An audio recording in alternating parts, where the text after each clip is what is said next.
Bienvenue sur QSN Talks, le rendez-vous des réseaux sociaux et de l'e-réputation. Les réseaux sociaux, on les connaît ou on en a entendu parler. On sait les utiliser ou on cherche leur intérêt. Mais une chose est sûre, on ne peut plus passer à côté. Experts ou débutants, particuliers ou professionnels, les pratiques et les enjeux sont multiples. Vous voulez comprendre, apprendre ou vous perfectionner? Alors abonnez-vous à ce podcast. Je suis Frédéric Foscani, spécialiste des réseaux sociaux et de l'e-réputation, consultant, formateur et conférencier. Je vous propose ici des astuces, des news, des analyses, des conseils et les dernières tendances.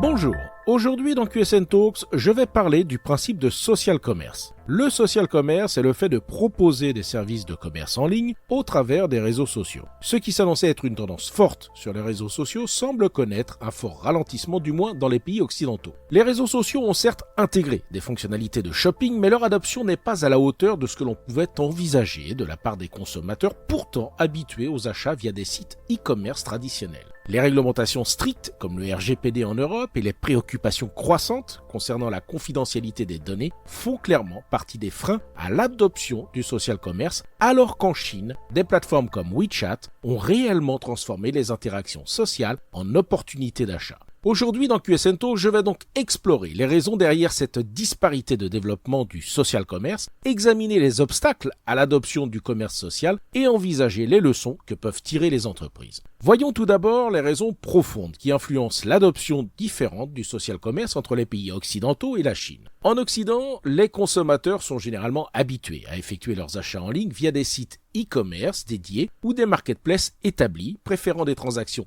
directes et sécurisées. Selon une étude récente de la société Adyen, qui est une plateforme de paiement international, en 2023, seulement 16% des consommateurs européens ont utilisé les réseaux sociaux pour effectuer des achats, contre 65% en Chine. En Chine, le commerce social est profondément ancré dans le quotidien des consommateurs. Tout d'abord, les plateformes sociales chinoises telles que WeChat et Douyin, la version chinoise de TikTok, ont intégré de manière transparente les fonctionnalités de shopping dans l'expérience utilisateur quotidienne. Par exemple, WeChat propose des mini-programmes permettant aux utilisateurs de découvrir, d'acheter et de partager les produits sans quitter l'application, facilitant ainsi une intégration sociale et commerciale naturelle. La plateforme Douyin, quant à elle, possède des fonctionnalités d'e-commerce intégrées permettant des achats en direct pendant des live streams via Douyin Pay, tout comme Alibaba avec ses live streams de vente. Cette distinction culturelle fondamentale montre que, tandis que les consommateurs chinois sont habitués à utiliser les réseaux sociaux comme une extension naturelle de leur comportement d'achat, les consommateurs occidentaux sont plus réticents à mélanger socialisation et shopping en ligne.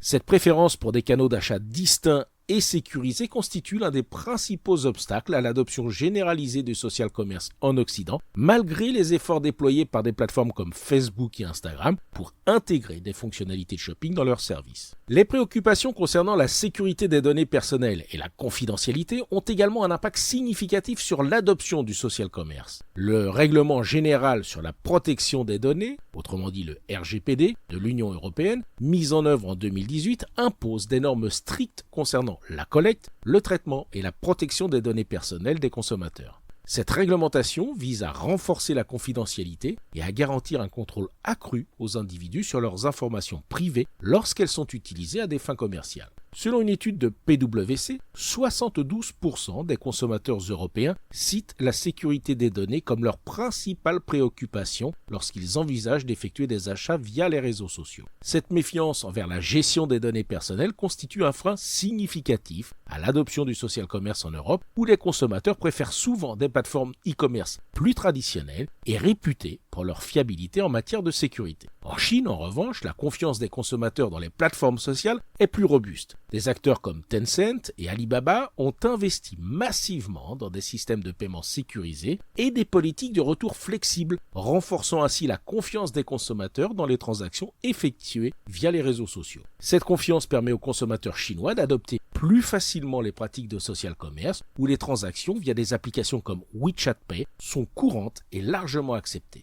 Cette différence de perception et d'attitude envers la sécurité des données entre l'Occident et la Chine illustre les défis uniques auxquels les plateformes de social commerce doivent faire face dans chaque région. Alors que l'Europe se concentre sur la protection rigoureuse des données personnelles, la Chine bénéficie d'une confiance établie qui favorise une adoption plus fluide et étendue du commerce social. En Europe, le cadre réglementaire du RGPD impose donc des défis significatifs à l'innovation en matière de social commerce. Toutefois, si cette réglementation vise à renforcer la confidentialité des données et à garantir les droits des individus sur leurs informations personnelles, elle peut également ralentir l'innovation en imposant des contraintes administratives et techniques aux entreprises. En comparaison, la Chine bénéficie d'un cadre réglementaire plus flexible pour le développement du commerce social. Bien que le pays ait des réglementations en place, celles-ci sont souvent moins contraignantes et permettent une plus grande latitude aux entreprises pour expérimenter et innover dans le domaine notamment du social commerce. Par exemple, WeChat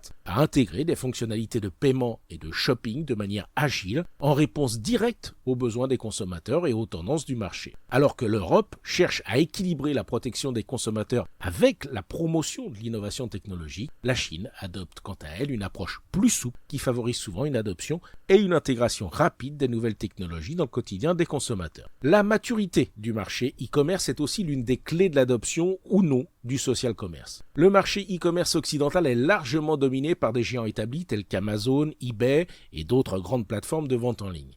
Ces acteurs ont capté une part significative du marché en offrant des services fiables, une large gamme de produits et une expérience utilisateur éprouvée. Cette domination explique en partie la résistance à l'intégration de nouvelles formes d'achat via les réseaux sociaux. En Europe, Amazon détient une part de marché du e-commerce considérable, avec une présence robuste dans plusieurs pays européens. Selon les données de Statista, Amazon a généré des revenus e-commerce de plus de 44 milliards d'euros en Europe en 2021, illustrant ainsi sa position dominante dans le paysage e-commerce européen. Cette domination par les géants e-commerce traditionnels crée des défis pour les nouvelles initiatives de social commerce en Occident. Les consommateurs sont déjà habitués à utiliser ces plateformes pour leurs achats en ligne, ce qui réduit leur motivation à expérimenter de nouvelles méthodes d'achat intégrées aux réseaux sociaux. Cette dynamique contraste avec la situation en Chine, où les plateformes sociales ont pu se développer plus rapidement en tant que canaux de vente. Les plateformes sociales doivent aussi composer avec les spécificités propres à chaque pays ou région. Ne serait-ce qu'entre l'Europe et les États-Unis, les disparités réglementaires impactent directement leur mise en œuvre et leur adoption. Aux États-Unis, par exemple, des plateformes comme Instagram et Facebook ont introduit des fonctionnalités de shopping permettant aux utilisateurs de découvrir et d'acheter des produits directement depuis leur flux d'actualité ou leur profil d'entreprise. Ces fonctionnalités ne sont pas uniformément et simultanément accessibles à tous les utilisateurs en dehors des États-Unis en fonction des réglementations locales. Au-delà de la réglementation, les différences culturelles peuvent également être un frein à l'adoption de certaines fonctionnalités. En Europe, l'adoption du social commerce est disparate, reflétant les différences culturelles à travers les différents pays membres de l'Union européenne, au-delà même des spécificités réglementaires. Ces disparités dans le développement du social commerce soulignent la complexité d'une adoption uniforme et généralisée en Europe et aux États-Unis. Alors que les plateformes s'efforcent d'intégrer des fonctionnalités de shopping attractives, elles doivent naviguer à travers des barrières culturelles et réglementaires qui influencent leur efficacité et leur acceptation par les consommateurs. Ces facteurs contribuent à une mise en œuvre fragmentée du social commerce, limitant ainsi son potentiel de croissance. Plusieurs fonctionnalités de social commerce ont été introduites puis retirées par les réseaux sociaux en Europe ces dernières années. Par exemple, Instagram Shopping. Cette fonctionnalité permettait aux marques de vendre des produits pendant des diffusions en direct sur Instagram. La fonction de live shopping a été supprimée en 2022. Facebook a arrêté son service de paiement Facebook Pay en Europe en 2023, qui permettait de réaliser des transactions directement sur la plateforme. TikTok a testé au Royaume-Uni puis a abandonné sa fonctionnalité de live shopping en 2022 après des résultats décevants. Pour les mêmes raisons, TikTok a choisi de repousser le lancement de sa plateforme de commerce en ligne en Europe, initialement prévu pour juillet 2024, dans des pays comme la France, l'Allemagne, l'Espagne et l'Irlande. Enfin, Pinterest a retiré sa fonctionnalité Shop the Look en Europe en 2021 qui permettait d'identifier et d'acheter des produits directement depuis les épingles. Malgré ces retraits, certaines fonctionnalités de base du social commerce restent disponibles en Europe, comme la possibilité de taguer des produits dans les publications et de rediriger vers des sites e-commerce externes. L'adoption du social commerce est entravée par la nécessité d'éduquer les consommateurs sur les avantages et la sécurité de cette nouvelle forme d'achat en ligne intégrée aux réseaux sociaux. Une étude menée par McKinsey a révélé que plus de 40% des consommateurs occidentaux expriment des préoccupations concernant la sécurité de leurs données lorsqu'ils envisagent d'acheter via les réseaux sociaux. Cette réticence découle souvent d'un manque de compréhension sur la manière dont leurs informations personnelles seront utilisées et protégées lors de transactions sur ces plateformes. Pour surmonter ces défis, les entreprises doivent investir dans des campagnes d'éducation ciblées, mettant en avant les avantages pratiques du social commerce, tels que la commodité, la personnalisation et l'interactivité.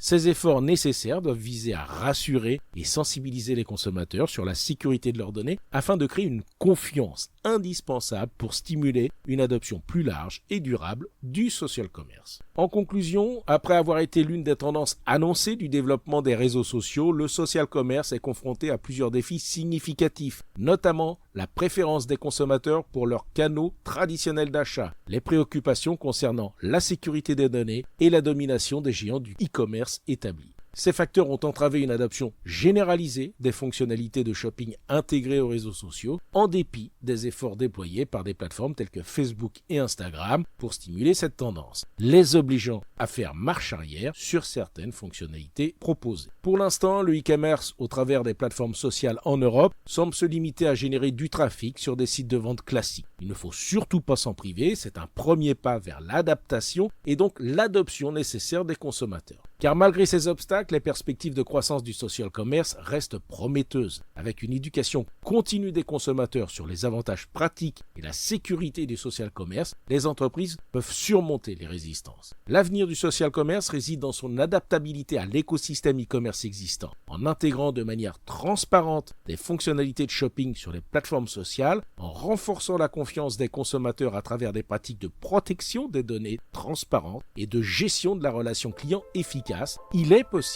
de créer des expériences d'achat en ligne plus engageantes et pertinentes, positionnant le social commerce comme un pilier essentiel de l'e-commerce de demain. Cet épisode vous a intéressé? Alors abonnez-vous pour ne pas rater la suite. Et n'hésitez pas à donner 5 étoiles au podcast sur Apple Podcast et à le partager sur vos réseaux sociaux préférés. Ça fait toujours plaisir. Ce podcast est rendu possible par QSN Digital, l'agence que j'ai fondée pour conseiller, accompagner et former les professionnels, entreprises, dirigeants et personnalités à définir et gérer leur stratégie de présence sur les réseaux sociaux et leur e-réputation. Vous avez des problématiques de visibilité, d'image, de veille, de recrutement et de relations clients? Vous souhaitez développer votre marque employeur? Vous voudriez faire de vos collaborateurs des ambassadeurs?